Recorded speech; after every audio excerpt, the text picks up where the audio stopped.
Hello and welcome to this brand new edition of Global Lens on Newsline Live with me, Neha Khanna. It's a news story that has sent shockwaves through the world. Iranian President Ebrahim Raisi and his foreign minister died on Sunday when their helicopter crashed as it was crossing mountainous terrain in dense fog. Iran state television first announced the servant of Iranian nation, Ayatollah Ebrahim Raisi, has achieved the highest level of martyrdom whilst serving the people. The incident occurred during President Raisi's return flight to the Iranian city Tabriz after he and the President of Azerbaijan inaugurated a dam on their shared border. The helicopter carrying the 63-year-old Iranian president, Foreign Minister Hossein Amir Abdullahian and other officials lost contact approximately 30 minutes into the flight. This sparked immediate concerns and a massive search and rescue operation was launched. Initial reports from Iran state media described the situation as an accident. Iran's Deputy President for Executive Affairs, Mohsen Mansouri, said that two members of the president's entourage had contacted rescue teams, suggesting that the incident might not have been catastrophic. The Iranian state media then reported that Deputy Foreign Minister for Economic Diplomacy, Mehdi Safari, claimed that the Tabriz Friday Prayer leader had managed to speak with President Raisi on the phone from the downed helicopter. Iran's supreme leader, Ayatollah Ali Khamenei, urged calm and assured that there would be no disruption in the country's governance. He said, and I quote, "We hope that Almighty God will bring our dear president and his companions back in full health into the arms of the nation." That's what he said in a televised address. The search effort continued with more than 60 rescue teams, including the army, the Revolutionary Guard forces and police units, scouring the foggy and mountainous terrain. The inclement weather conditions and heavy fog significantly hampered these efforts. The international community had expressed concern and offered assistance. Neighboring countries and organizations, including Iraq, Kuwait, Qatar, Saudi Arabia, Syria, Russia, Turkey, and the European Union pledged support. The European Union had even activated its rapid response mapping service to help with the search effort. But then came the news confirming the Iranian establishment's worst fears. None of the occupants of the chopper had survived the crash. President Raisi, along with his foreign minister and 6 other officials, were confirmed dead. As news of the fatal crash came in, condolences from world leaders began to pour in.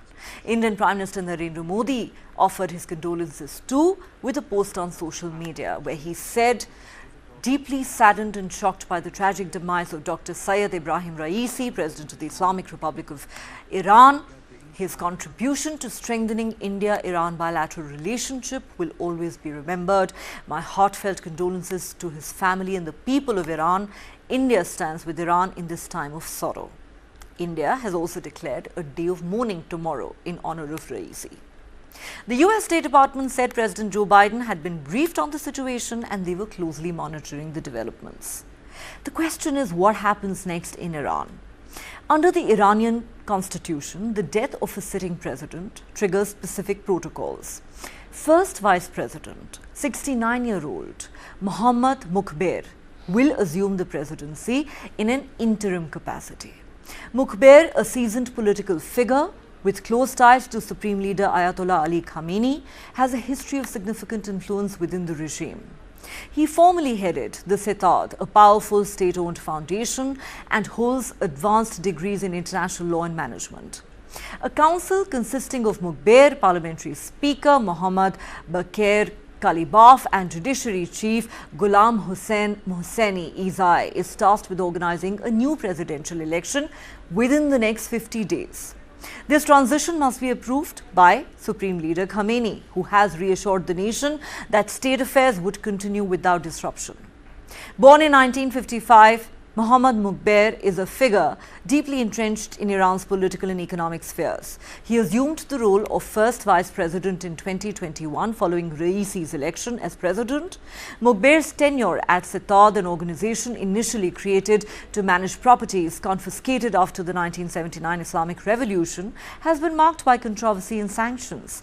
In 2010, the European Union included him in a sanctions list for his alleged involvement in nuclear and ballistic missile activities, although he was removed from the list 2 years later. In 2013, the US Treasury Department included Sitad and 37 companies under its control on a list of sanctioned entities. According to reports, Muqbir was part of a team of Iranian officials who visited Moscow in October last year and agreed to supply surface-to-surface missiles and more drones to Russia's military. Now, the sudden death of Raisi, who was seen as a close, though uncharismatic ally of Khamenei, could significantly alter the balance of power within Iran. The death, besides Muqbir, opens the field for other contenders, including Parliamentary Speaker Mohammad Baqir Kalibaf, who has long harbored presidential ambitions. However, Kalibaf, a technocrat with a history of corruption allegations, might face a challenging path to securing the presidency. Let's now step back for a moment and take a look at the legacy of Ebrahim Raisi. In Iran, President Ebrahim Raisi is a name that evokes both reverence and revulsion. Revered by the hardline factions within Iran's theocratic regime and reviled by human rights organizations and women's rights activists.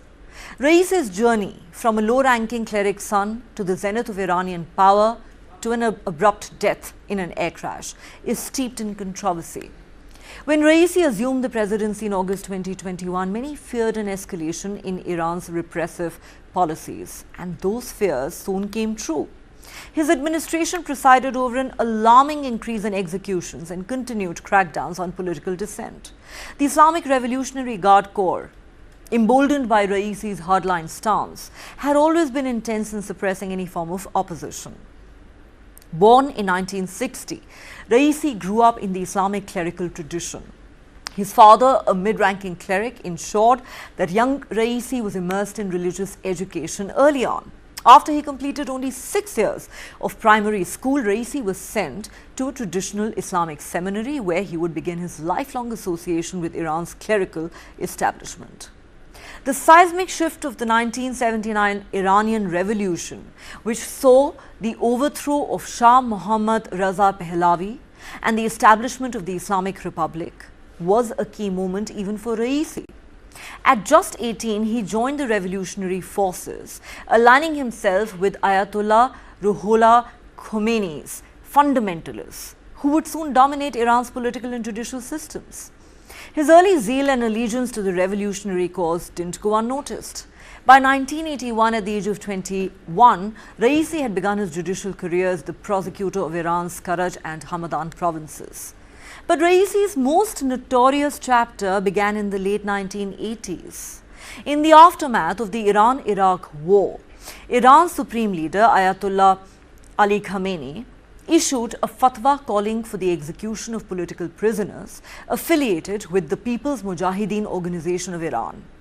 In what came to be known as the 1988 massacre, death commissions were established across Iran to carry out these executions swiftly. Raisi was appointed to one such commission in Tehran. The death panels, as they were ominously dubbed, consisted of a few individuals who determined the fate of prisoners through brief interrogations. The questions posed often revolved around the prisoners' political and religious beliefs, and the answers dictated whether they lived or died. Estimates suggest that around 5,000 prisoners were executed during this period, though some sources put the number as high as 30,000. Ebrahim Raisi's role in these executions earned him the moniker the Butcher of Tehran. Eyewitnesses and survivors recount harrowing tales of Raisi supervising torture sessions and personally attending executions. Some reports describe the 1988 massacre as the second worst violation of prisoners' rights since the end of World War II, surpassed only by the 1995 Srebrenica massacre in Bosnia and Herzegovina. Ebrahim Raisi's involvement in the 1988 massacre and his continued role in Iran's oppressive judicial system didn't go unnoticed internationally. The United States sanctioned him in November 2019, citing his direct involvement in human rights abuses. These sanctions were part of a broader strategy to isolate and punish key figures within Iran's regime. Human rights organizations, including Amnesty International and Human Rights Watch, had long called for Raisi to be investigated for crimes against humanity. His presidency, which began in August 2021, only intensified these calls. On his watch, the number of executions in Iran skyrocketed. Reports indicate that 582 people were executed in 2022 alone, including 22 women and 8 juveniles. This marked a significant increase from the previous year, with executions often carried out for political dissent and other charges deemed subversive by the regime. Raisi's ascent to the presidency was seen as a consolidation of hardline control within Iran. By August 2021, the country's hardline faction controlled all the levers of power, from the supreme leader to the parliament to the IRGC. This consolidation signaled a grim future for reformists and moderates within Iran. The regime's reliance on brute force to maintain control became increasingly apparent, as evidenced by the brutal crackdown on protests in 2017 and 2019 and beyond. The regime under Raisi's influence seemed to operate under the belief that the only way to quell dissent was through sheer brutality. Raisi's judicial career too was marked by his ruthless enforcement of Iran's draconian laws. His relationship with Ayatollah Ali Khamenei and his son, Mujaba, who allegedly runs Iran's security apparatus unofficially, facilitated Raisi's rise within the judicial ranks. He allegedly sanctioned forced confessions obtained under torture and was known for his harsh stance against women who defied Iran's strict modesty laws. This was evident after the death in police custody of Mahsa Amini, a 22-year-old woman who protested against Iran's draconian hijab laws. Thousands of people hit the streets to protest Amini's death, and Raisi responded with brute force, suppressing all unrest.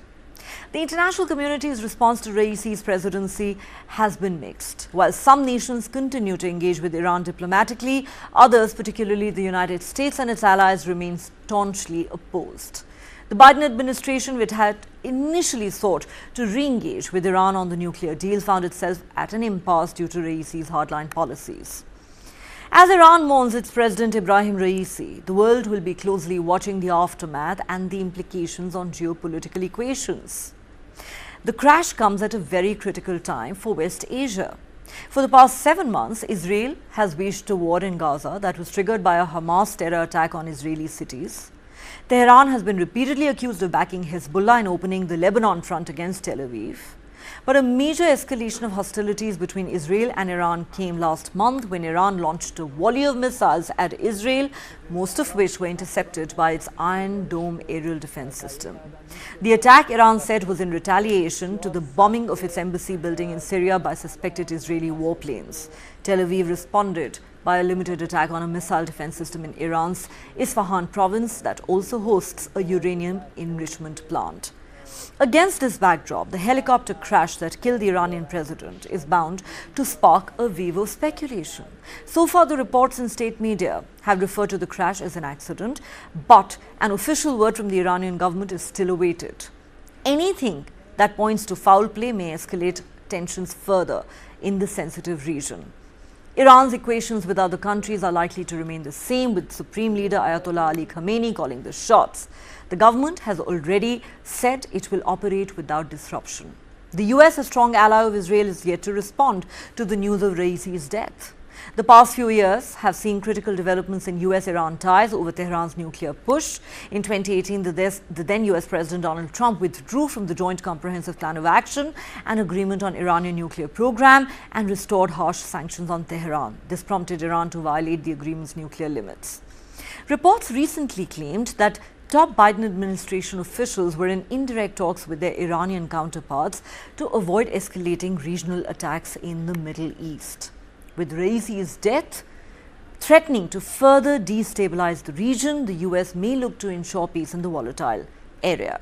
The question we're asking on Global Lens tonight is this: what ramifications is the Iranian president's death likely to have for Iran, the Middle East, and the ongoing Israel-Hamas war?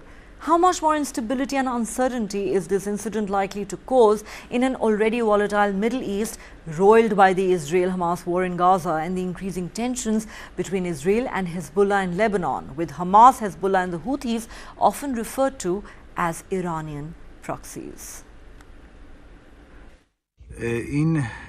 Iranian President Ebrahim Raisi and his foreign minister were killed in a helicopter crash on Sunday. The charred wreckage of the aircraft was found early on Monday after an overnight search. Raisi's death was confirmed by Iran's vice president on X and on state television. President Raisi, the foreign minister, and all the passengers in the helicopter were killed in the crash. Rescue teams fought blizzards and difficult terrain through the night to reach the crash site in East Azerbaijan province in the early hours of Monday. Raisi had been at the Azerbaijani border to inaugurate a joint dam project. There has been no official word yet on the cause of the crash. State TV halted regular programming on Sunday to show prayers for Raisi being held across the country. The 63-year-old was elected president in 2021. Since taking office, Raisi had ordered a tightening of morality laws, overseen a bloody crackdown on anti-government protests, and pushed hard in nuclear talks with world powers. Iran's dual political system is split between the clerical establishment and the government, and it is the supreme leader rather than the president who has the final say on all major policies. But for years, many have seen Raisi as a strong contender to succeed his 85-year-old mentor, Supreme Leader Ayatollah Ali Khamenei, who has strongly endorsed Raisi's main policies.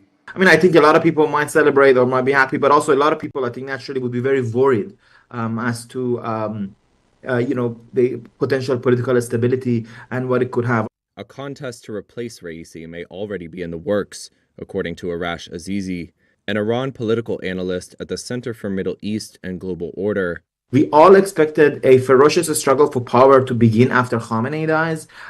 It might have already begun with this incident. The crash comes as Iran faces pressure over its nuclear program, its military ties to Russia, and its connections to Hamas, which is fighting Israel in Gaza. Countries, including China, expressed concern over Raisi, while the White House said U.S. President Joe Biden had been briefed on the situation. Time for us to take a quick break here on Global Lens, but on the other side, we're going to discuss with our panel of experts what this development means for Iran and the entire Middle East region.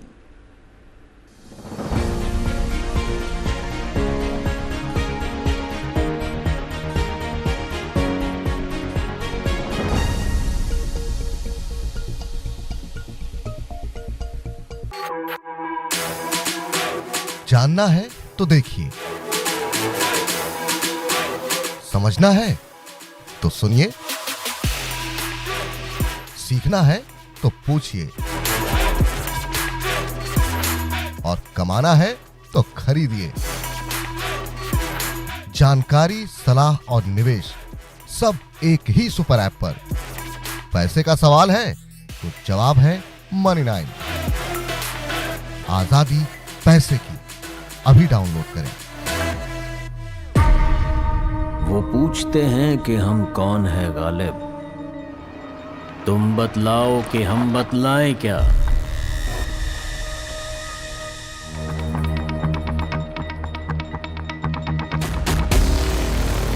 I told him, you do what you think is best, I will not insist.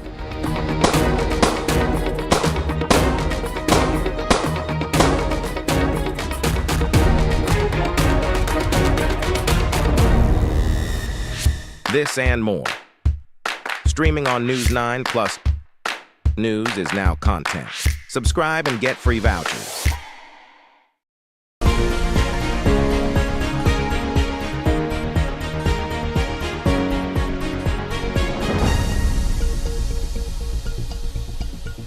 Welcome back. You're watching Global Lens on News 9 Live with me, Neha Khanna, and we're discussing the biggest story of the day, the death of the Iranian president in an air crash. To talk about that, we are joined on the show tonight by Ambassador D.P. Srivastava, former Indian ambassador to Iran, Professor A.K. Pasha, West Asia and Gulf region expert, will be with us in just a moment. Also with us is Major General Sanjay Meston, defense and geopolitical expert, and Adit Kothari, foreign affairs analyst, joining us from London. A warm welcome to all my guests. Ambassador Srivastav, let me start with you. Sir, you know Iran better than most others. You served there as India's ambassador. You know, the question on everyone's mind today is, this is a very, very shocking and huge development that is likely to have massive ramifications for Iran and in fact for the entire Middle East region, given how tensions have been growing there over the last 7 months since the beginning of the Israel-Hamas war in Gaza. According to you, sir, what fallout is this incident likely to have? Of course, the Supreme Leader has said that governance will carry on without any disruption. For now, the first Vice President is going to take over as the interim President. But surely this is bound to bring about some tectonic shifts. The death of a president in any country has it creates certain uncertainties. And it raises various questions about the future of the policy. But please remember, Iran has a very mature, institutionalized decision-making. The role of a person or individual cannot be exaggerated. There has been continuity in Iran's policy in the past, and I expect this will continue in future. Just to give you focus on two areas which are of immediate concern to the international community. One is the war in Gaza. There has also been a clash between Iran and Israel. And the other is the situation on the eastern side, which is Afghanistan and Pakistan. Now, Gaza war, it has to be remembered, Palestine problem was not created by Iran. Palestine problem arose in 1948 until 1979, that is during Shah's period. Iran and Israel were close military allies. So the Palestinian problem existed even then. So Palestinian problem and Iran's role, these are two different distinct issues. Now, where do things stand at the moment in Gaza? There are two overriding issues: release of hostages, which is of core interest to Iran, to Israel, and ceasefire, which is demanded by Hamas. Now, these are decisions to be taken by Israel and Hamas. And of course, going forward, the long-term solution is two-state solution. Again, it is something which can only be decided by people of Israel and Palestine. If you turn eastward, you know, Iran has staked its claim on Afghanistan. It competes with Pakistan for influence over that country. It has a tangled history with Pakistan. We recently saw an exchange of missiles, and this is not something new. People in India may not remember, a day before Pulwama, in an identical incident, 27 guards of IRGC were killed by Sunni terrorist groups based in Pakistan, and Iran had lodged a complaint with the United Nations. So these are policies which predate Raisi. These issues and these policies predate Raisi, and they will continue. Now, turning to the domestic policy, I think the immediate concern is economy, which has been affected by sanctions, no doubt. Oil prices have started going up. Iranian oil production has also touched nearly 75% of its previous level.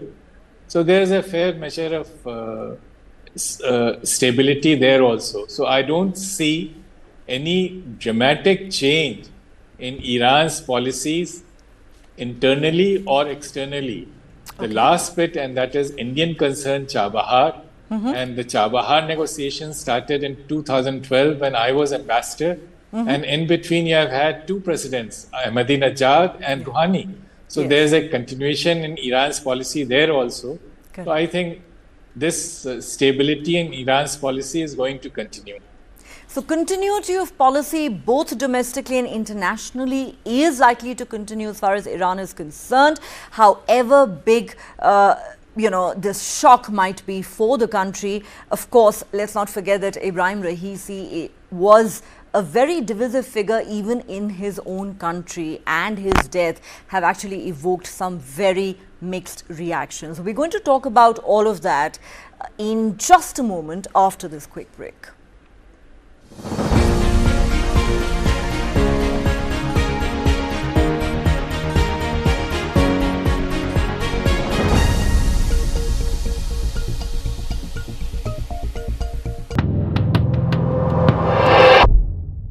The game of power politics has begun.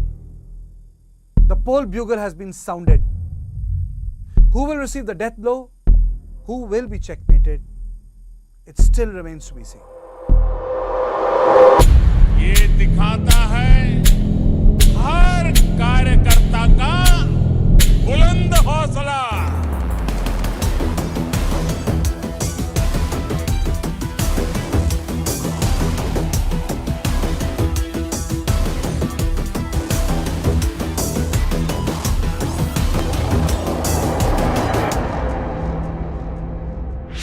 This and more.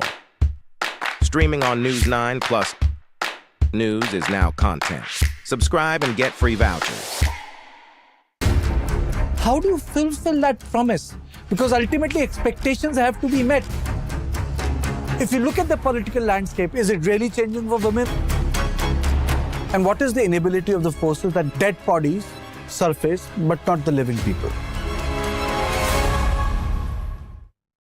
I was ready to be a CEO at 26. Only the guys with the strongest heads can handle hard situations. There is a blurring line between arrogance and confidence. This is the philosophy of FC Bayern Munich. World premiere on 25th of May, only on News 9 Live at 9 p.m.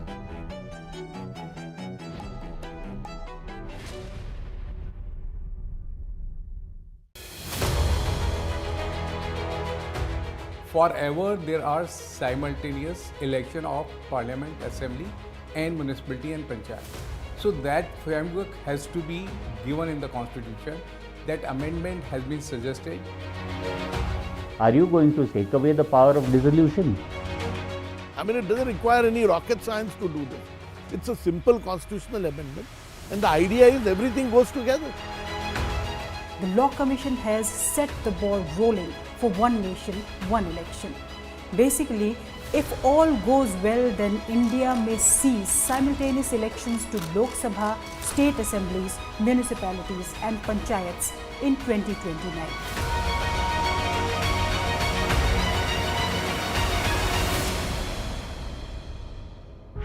This and more. Streaming on News 9 Plus. News is now content. Subscribe and get free vouchers.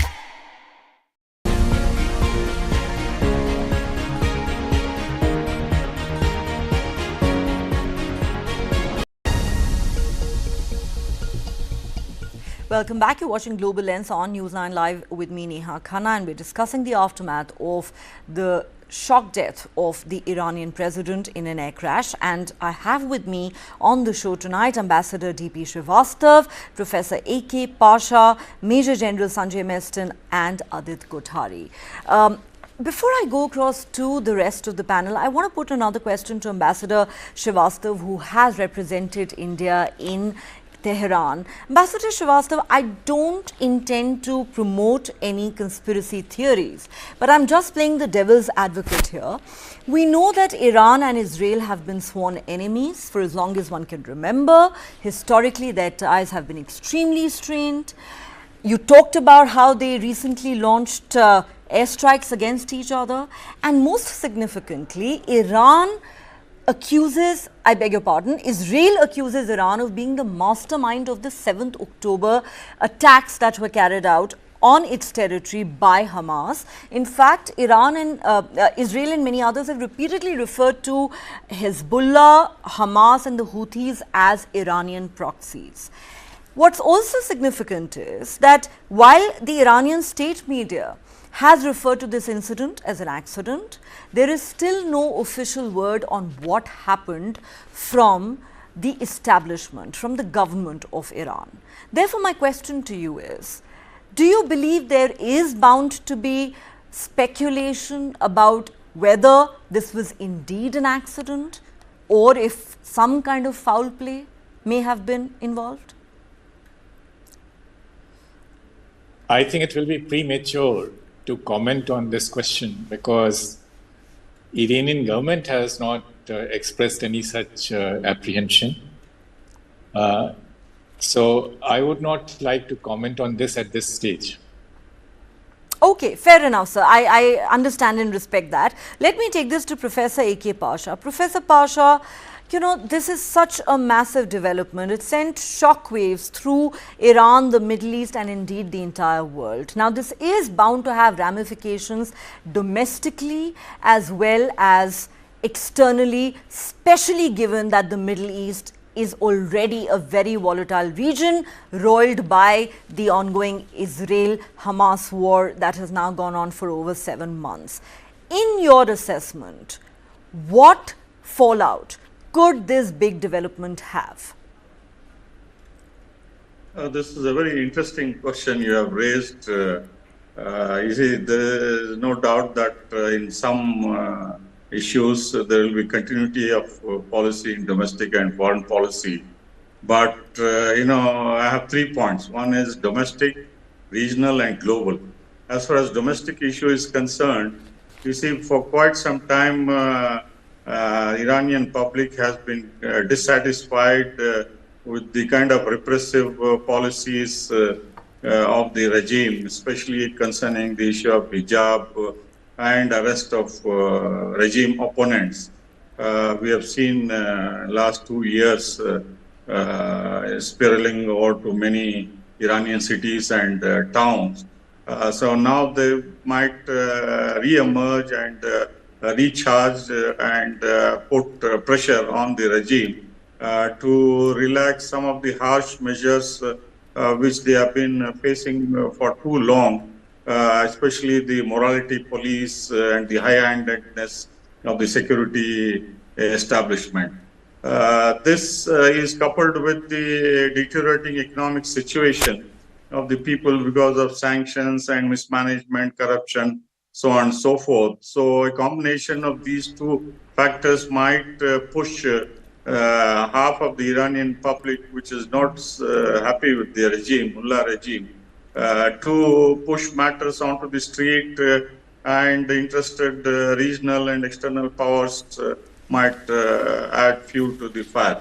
Regionally, I see there is a growing consensus between Israel and key Arab countries like UAE and Saudi Arabia, Jordan, and the American allies, that Iran's overreach is hurting them, whether it is support to Hamas or Hezbollah or the Syrian regime or Houthis or the Popular Mobilization Forces.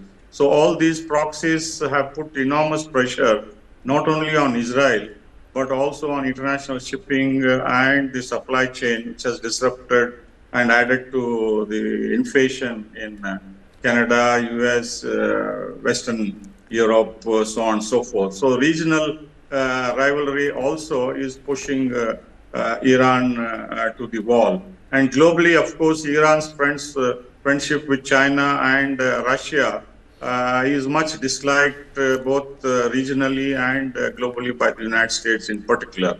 So in that way, a combination of global, regional, and domestic factors might push for change, which people have been expecting both in Iran and in the region and globally, although immediately there might be some continuity. You see, the crash is getting mysterious every hour with more and more information. The first foreign country to comment was China's Global Times, which accused Israel of masterminding the assassination of President Raisi. The second finger of suspicion is being raised towards the president of Azerbaijan, who insisted on the attendance of President Raisi, although Israel has been supporting Azerbaijan for years, and it's only recently that Raisi took measures to normalize relations with Azerbaijan. And everybody knows that Israel has very close links with the Kurds in Tabriz area, Lake Urmia area, and on the other side in Iraq, and also the Azerbaijani regime. So the needle of suspicion is also being raised towards Israel because of what it suffered, and also because of the Israelis' fear that Raisi is heading towards making Iran a nuclear power with assembly of weapons at short notice, which Israel has been claiming for years. So in that way, it could be a combination of domestic rivalry is between the second son of Ali Khamenei, the supreme leader, and Raisi, who was supposed to, who is in the line for succession of the supreme leader. So in that way, there is this internal angle also that many of Raisi's enemies might have engineered very this, interesting. crack. So Professor Pasha is saying that foul play cannot be ruled out, and even as some point a finger at Israel and the president of Azerbaijan, that is known to have close ties with Israel, there are also plenty of elements within Iran who are inimical to President Raisi, and therefore if at all there was foul play, their involvement cannot be completely ruled out either. Of course, we have absolutely no evidence to suggest that there was foul play or to, in a sense, back the claim that one party or another may have been involved in any kind of foul play. But what is interesting is that so far the government of Iran hasn't really commented on the incident beyond saying that there will be governance without disruption. They haven't talked about the nature of this incident and whether they believe it was an accident or there could have been more to it. Major General Sanjay Meston, a lot to unpack here. But, Professor Pasha made another interesting point. He said, and we all know this, Ebrahim Raisi was a deeply divisive, polarizing figure, not just globally, but in his own country. The name, as I said at the start of the show, evoked both reverence and revulsion. His regime was known, frankly, for its brutality and oppression and, cruel crackdowns on opponents, dissenters. We saw what happened in 2022 after the killing of that young woman, Mahsa Amini. There were nationwide protests in Iran. People took to the streets by the thousands, but those protests were also cracked down on with brute force. Now, Professor Pasha seems to think that, in the days ahead, we could perhaps see, some in Iran who perhaps are even celebrating the death of the controversial president, seeing this as an opportunity to assert themselves all over again. So are we likely to see more protests, people taking to the streets, internal upheaval, even though the supreme leader has promised,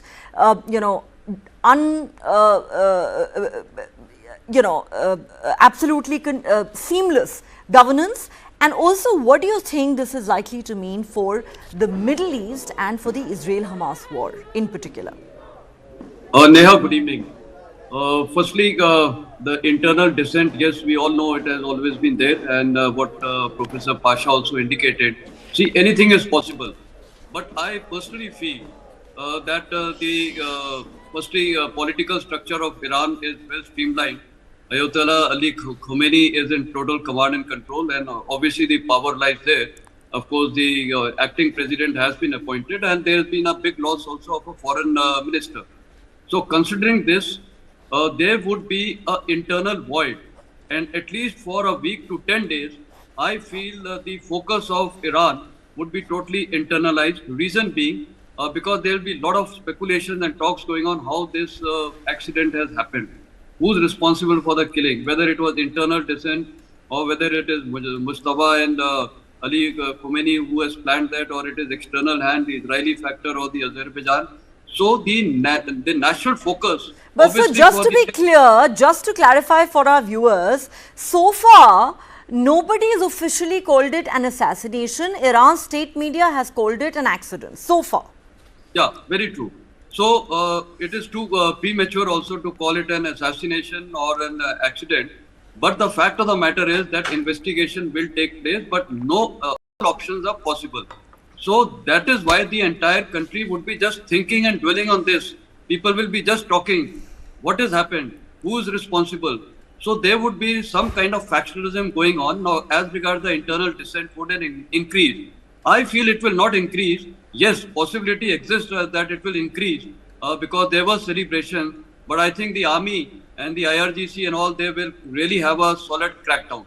So they would be well prepared for this. They would not like to get the dissent manifesting further. So I think they would control it quite well. Next point is what impact it has on the Middle East and Israel-Hamas war. See, I think firstly on the Israel-Hamas war, the impact would not be much. Reason being, as I told you, the structures, the Iranian system structures are quite well, they are very well streamlined. And actually in the army, we have a saying, no one is indispensable, system carries on. So system will carry on, but these two personalities, since they have passed away, and they were really important personalities. Firstly, in the foreign side, the foreign minister was quite a personality. So for someone to fill this gap will take time. So it will have minor effect on the foreign relations, very, very minor, not a major thing because the systems are well structured. Regarding the Israel-Hamas war also, I do not see much happening there. Yes, for the next 7 to 10 days, the internal focus would be so much on this accident or big assassination, whatever it is, this huge loss. So I think because of that, some kind of focus towards the Hamas side or towards the Hezbollah side or towards the Houthis side may be little slowed down because, it's not possible to do so many things at the same time. Because for today, you imagine the plight of Supreme Commander, that is Ayatollah Ali Khomeini. People will be even blaming him because his son also was one of the contenders maybe for his post. So therefore, there will be a lot of finger pointing on him. So there will be actually now perception management, narrative building to show that this was probably an external hand or it was a total pure accident. And again, if it is an accident, the biggest thing in question is how come a 45-year-old aircraft or a helicopter is carrying the president of a country and nations like China who are trying to be so supportive and including Russia, why they have not till date given any of the helicopters to at least for the president. When I was in Afghanistan, I remember India, we given some of the helicopters to Afghan National Army and their chief used to travel. So the countries who are being so supportive, China, they could have given some kind of a good helicopter. Many unanswered questions there. Some might even ask, why did the president of Iran really have to go all the way to inaugurate a dam, and that too in inclement weather conditions? So a lot of unanswered questions at this point. Therefore, it is understandable that there will be conspiracy theories, there will be speculation, and as you said, there will be finger pointing. Very interestingly, you believe that some will also point a finger at the supreme leader of Iran, Ayatollah Ali Khamenei. Adit Kothari, let me come to you. Plenty of conspiracy theories and speculation going around. Like I said, we're still waiting for an official word from the government of Iran as to what led to these deaths. So far, it's only the state media which has called it an accident. And the bigger question really is, what happens next? While our panelists seem to think that governance will continue uninterrupted in Iran because there are strong institutions in place. The supreme leader calls the shots. He has given an assurance to the people of the country. Externally, maybe there is likely to be a bigger impact given the volatility that we are witnessing in the Middle East region and the ongoing Israel-Hamas war. How do you look at what's happening in Iran today?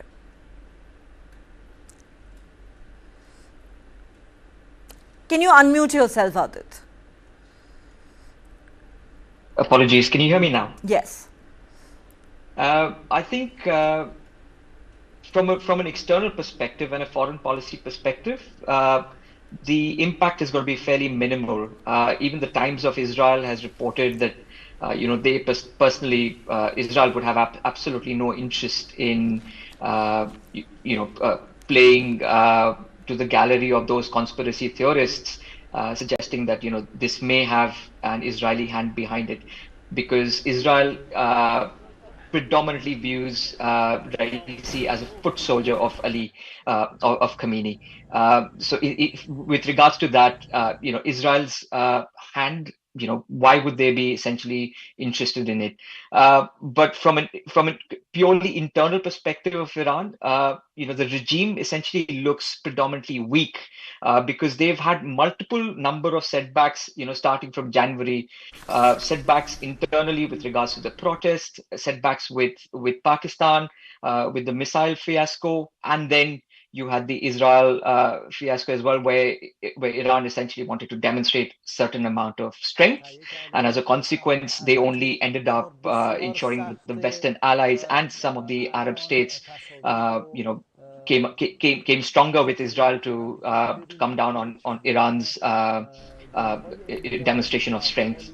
But at this point, Iranian politics is left at a vacuum. I think Major General made a very pertinent point that systems are in place to ensure that individuals don't make the system dispensable, and the system must continue. But at the end of it all, there are very powerful power centers within Iran which are trying to take control of the presidentship, which will eventually lead them to having some stake in the pivotal role of becoming the next leader and the supreme Ayatollah of Iran. So that's the power struggle which is going to be very interesting to watch over the course of the next 50 days while the elections also happen. But at this point of time, sorry. Oh, all right. Complete your point, Adit. Yes, sorry. I was just going to say that at this point of time, the power centers purely lie with the first president and Ali Khamenei's son. So that's going to be a struggle. The elections themselves are not going to be free and fair, as we all know. I mean, the last parliamentary elections of May 10th are testimony to that. Somebody as low with 3% of votes actually got elected into power. So the election agencies are predominantly going to try and discourage any real candidates from coming forward, and it's going to be a set match. All right, certainly, for now, it's the first vice president who's going to take over as interim president, and then, an election has to be held within 50 days. And of course, while the world will watch very, very closely what happens, like you said, very few will actually believe that it's going to be a free and fair election. Ambassador D.P. Srivastav, let me come back to you, sir. I want to step back for a moment and look at the legacy of President Ebrahim Raisi, because I believe that somebody's death should not whitewash their past. We're actually talking about a man who earned the moniker of the Butcher of Tehran for overseeing the brutal executions of thousands of Iranians in 1988. It came to be known as the 1988 massacre, and most of those people were put to death for their political and religious beliefs. And then, of course, more recently, we saw what happened with the custodial killing of a young 22-year-old woman, Mahsa Amini, who had protested against the draconian hijab law of Iran. So even when there were nationwide protests, we saw a very brutal crackdown on those protests. And like I said earlier, there are many in Iran who are actually celebrating the death of Ebrahim Raisi. I want to ask you, sir, how do you think history will judge President Ebrahim Raisi, who clearly has a very, very controversial and complicated past? How history will judge the dead president cannot be decided on the basis of sound bites. Our system is very different from Iranian system. So we don't condone or justify whatever may have happened there. But let me mention, I have worked in Middle East for almost 3 decades, from Egypt to Saudi Arabia to Libya. These are difficult places. And I was in Libya during Gaddafi's time. What we regard as, what you referred to in Iran's case, that may not be an exception. So I think let's not rush to a conclusion. You also have to bear in mind that during last decade or so, and I'm taking you back to period before Raisi, because as I mentioned, there's a continuity in Iran's domestic and foreign policies. This country has withstood some of the toughest sanctions. It has faced down the challenge of ISIS on its western borders. It has lived with Taliban on the eastern border. It is part of a difficult neighborhood. On the positive side, you have to acknowledge, and this happened during Raisi's time. And I don't want to link it only to him because, as I said, Iran has a consensual decision-making. One of the biggest events of last 2 years, which has contributed to peace and stability in Middle East, is the understanding or détente between Saudi Arabia and Iran, the 2 major regional powers. And this is what has kept the oil prices in check despite the war in Gaza, which has been raging for 7 years. So we should not underestimate the positives from which not only Iran and Saudi Arabia may have benefited, but the rest of the world, including India. Oil prices affect everyone. Okay. And we've just seen, the renewal of the Chabahar agreement. So there are both positives and negatives. All right, spoken like a true diplomat. Professor Pasha, I'm running out of time, but I'll give you the last word, sir. What happens next in your view? Israel is unlikely to comment. Interestingly, there is no official word from the Biden administration either, except that a US State Department spokesperson said President Biden has been briefed and we're closely monitoring the situation. What do you think happens next in the Middle East, and especially as far as the Israel-Hamas war is concerned? You see, there are 2 factors. One is the regional states have shown their importance as far as the Gaza war is concerned. They are not willing to put any pressure, either directly or indirectly, on Israel or the United States. So Netanyahu is bound to get support from the United States. So that will drag on. And Netanyahu, if he survives all this turmoil, he would like to focus or refocus Israel's and US attention on Iran, on the nuclear issue. So a combination of this and the disaffection in Iran might lead to more turmoil within Iran, and Iran would do everything possible to justify its policy of offense is the best part of defense. So all its proxies will be activated, and we'll see more turmoil and destabilizing Interesting. effects. You're saying that it is going to have a destabilizing effect in the Middle East. There could be more turmoil and upheaval because Iran is likely to further activate its proxies. Hamas, Hezbollah and the Houthis have already been accused by the US and Israel of being Iranian proxies, and Israel also accuses Iran of being the mastermind of the 7th October terror attacks that were carried out on its territory by Hamas. Well, this has been a major development, not just for Iran, but for the entire world. What happens next? That's a story we'll continue to track very closely for you. For now, thanks to all my guests for joining me on Global Lens tonight.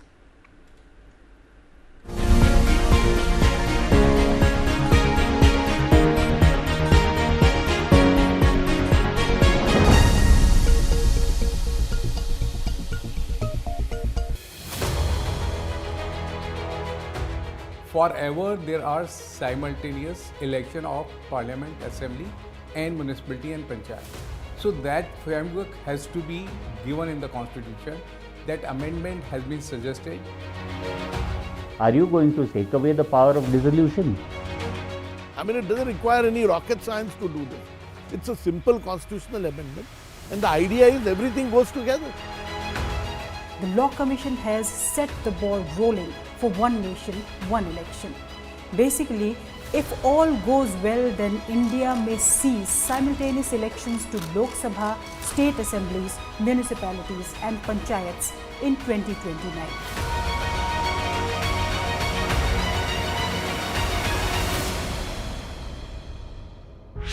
This and more. Streaming on News 9 Plus.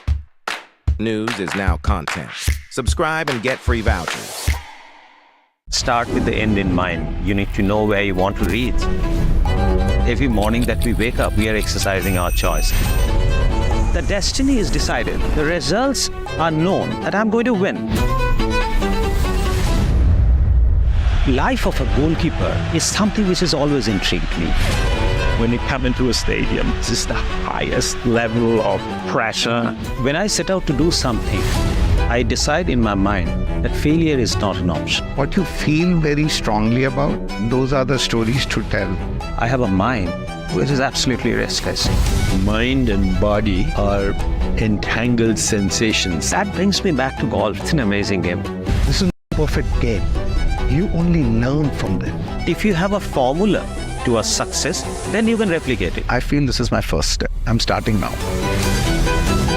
Winner is first born in the mind.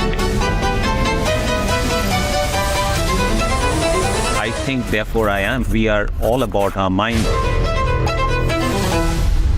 World premiere every Saturday on News 9 Live at 9 p.m.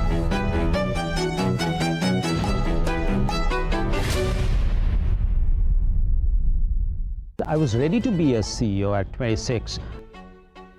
Only the guys with the strongest heads can handle hard situations. There is a blurring line between arrogance and confidence. This is the philosophy of FC Bayern Munich.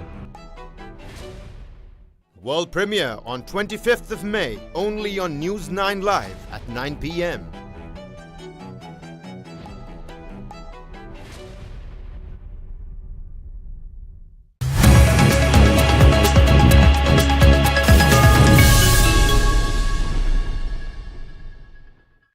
Hello and welcome to the News 9 Plus show on the world's first news and current affairs OTT platform, News 9 Plus.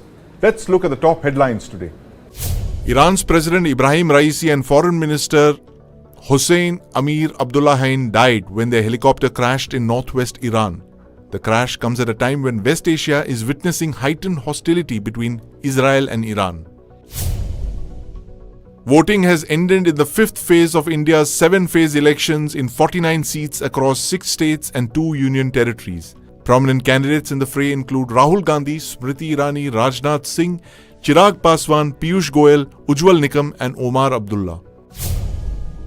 Northern India, including Delhi, is reeling under a fierce heat wave with temperatures soaring above 45 degrees centigrade. On Sunday, Delhi's Najafgarh district recorded a temperature of 47.8 degrees centigrade, the highest in India this season. The heat wave is likely to continue this week. Passengers of an Air India Express flight from Pune to Kochi had a close shave when one of the engines caught fire after takeoff.